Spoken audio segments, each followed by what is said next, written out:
Morning बच्चों, आज हम पाठ 10 निष्ठा मूर्ति कस्तूरबा पढ़ेंगे।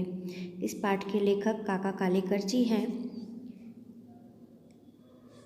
लेखक ने इस संस्मरण में कस्तूरबा जी के व्यक्तित्व पर प्रकाश डाला है। कस्तूरबा जी का सम्मान गांधी जी की पत्नी होने के कारण नहीं बल्कि उनके स्वतंत्र व्यक्तित्व के कारण भी है। राष्ट्र ने बापू जी को राष्ट्रपिता का सम्मान दिया तो बा भी राष्ट्रमाता का सम्मान पा सकी। वे राष्ट्रमाता अपने आंतरिक सद्गुणों और निष्ठा के कारण बन पाई हैं। उन्होंने प्रत्येक स्थान पर अपने चरित्र तेजी से उजागर किए हैं। वह आर्य स्त्री के आदर्श की जीवंत प्रतिमा थी। कस्तूरबा जी का भाषा ज्ञान विशेष नहीं था, लेकिन दक्षिण अफ्रीका में जाकर कुछ अंग्रेजी के शब्द समझने में समर्थ हो सकी थीं और अंग्रेजी के 25-30 शब्द बोलने के लिए भी सीख लिए थे। विदेशी मेहमानों के आने पर उन्हीं शब्दों से अपना काम चला लेती थीं। कस्तूरबा जी की गीता और तुलसी रामायण पर अपार श्रद्धा थी। आगा खां महल में कारावास के दौरान बार बार गीता का पाठ लेने का प्रयास करती रही थीं। संसार में दो अमोघ शक्तियाँ हैं, शब्द और कृति, किंतु अंतिम शक्ति कृति है। महात्मा जी ने शब्द और कृति दोनों शक्तियों की उपासना की तो बा ने कृति शक्ति की नम्रता के साथ उपासना करके संतोष प्राप्त करने के साथ साथ जीवन सिद्धि भी प्राप्त की। दक्षिण अफ्रीका में जब उन्हें जेल भेजा तो उन्होंने अपना बचाव नहीं किया, ना कोई निवेदन किया और जेल चली गई। जेल में वहाँ की सरकार ने उनकी तेजस्विता भंग करने का बड़ा प्रयास किया, किंतु वह सफल ना हो सकी। डॉक्टर ने जब धर्म विरुद्ध खुराक लेने की बात कही तो केवल इतना कहा, मुझे अखाद्य खाकर जीना नहीं है, फिर भले ही मुझे मौत का सामना करना पड़े।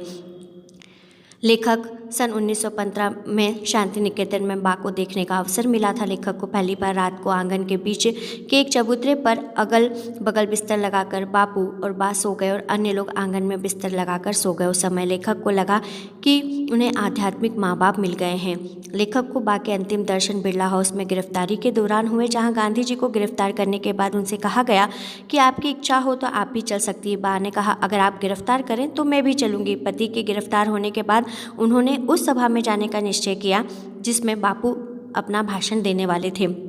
सरकार ने उन्हें रोकने का प्रयास किया तो उन्होंने उत्तर दिया कि सभा में जाने का निश्चय मेरा पक्का है और मैं वहां ज़रूर जाऊंगी। कस्तूरबा को गिरफ्तार करके आगा खां महल में रखा गया, जहां सभी प्रकार की सुख सुविधाएं थी, किंतु उन्हें अपना कैद में होना असह्य लग रहा था। उन्होंने कई बार कहा, मुझे यहाँ का वैभव कतई नहीं चाहिए, मुझे तो सेवाग्राम की कुटिया ही पसंद है। सरकार ने उनके शरीर को कैद रखा, किंतु उनकी आत्मा को वह कैद सहन नहीं हुई। उन्होंने सरकार की कैद में ही अपने प्राण त्यागे और स्वतंत्र हुई। कस्तूरबा के सामने उनके कर्तव्य सदा स्पष्ट रहे। उन्होंने मुझसे यही होगा और यह नहीं होगा वाक्यों में अपना निर्णय सुना देना ज़्यादा अच्छा समझती थीं।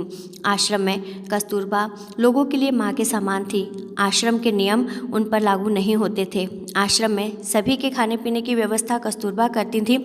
आलस्य उनमें बिल्कुल नहीं था। वे रसोई घर में जो भी काम करती थी आस्था से करती थी। उनमें संस्था चलाने की महत्वाकांक्षा नहीं थी, परंतु देश में क्या हो रहा है इसकी जानकारी वे अवश्य रखती थीं। महात्मा जी जब जेल में होते थे तो उन्होंने 2-3 बार राजकीय परिषदों का या शिक्षण सम्मेलनों का अध्यक्ष पद संभाला। उनके अध्यक्षीय भाषण लेखक लिखता था, किंतु उपसंहार कस्तूरबा अपनी प्रतिभा से करती थीं। उनके भाषणों में परिस्थिति की समझ, भाषा की सावधानी और खानदानी की महत्ता आदि गुण उत्कृष्टता से दिखाई देते थे। कस्तूरबा जी की मृत्यु पर पूरे देश ने स्वयं स्फूर्ति से उनका स्मारक बनाया। कस्तूरबा अपने संस्कार के बल पर पतिव्रत्य और कुटुंब वत्सलता और तेजस्विता को लिए रहीं, उसी के बल पर महात्मा जी के महात्मा की बराबरी कर सकी। स्वतंत्रता की पूर्व शिवरात्रि के दिन उनका स्मरण कर सभी देशवासी अपनी अपनी तेजस्विता को और अधिक तेजस्वी बनाते हैं।